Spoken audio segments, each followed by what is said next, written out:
The first team we'll look at in Fusion is the core team, or main team. What does the core team do?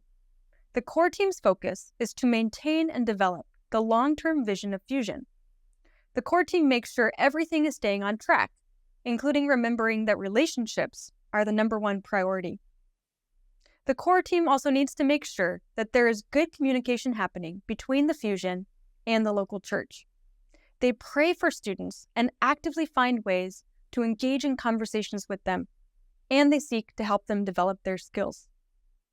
It is important for the core team to meet regularly.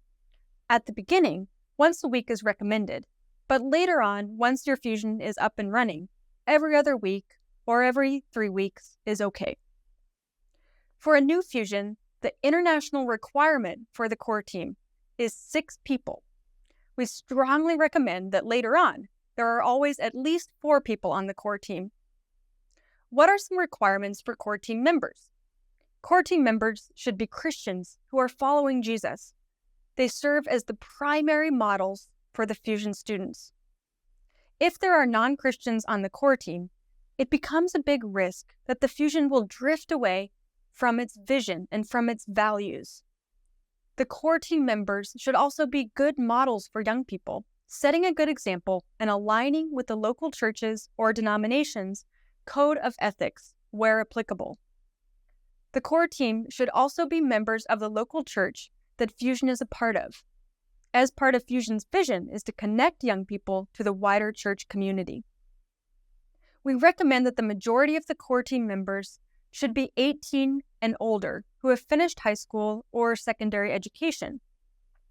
Working with teenagers requires a certain amount of maturity, and we also want to acknowledge that school should be a priority for young people. We don't want them to be overly burdened with responsibility in Fusion in a way that is unhealthy or unnecessarily stressful. However, as we'll talk about soon, there are many other ways to involve younger Fusion students besides being on the core team. Although we do recommend that those on the core team are 18 plus, it's good to think about involving multiple generations on the core team. Perhaps some middle-aged people, some university students, etc. Older people bring a lot of wisdom, experience, and maturity, and younger people can serve as a bridge to the teenagers in Fusion, as they are much closer to them in age.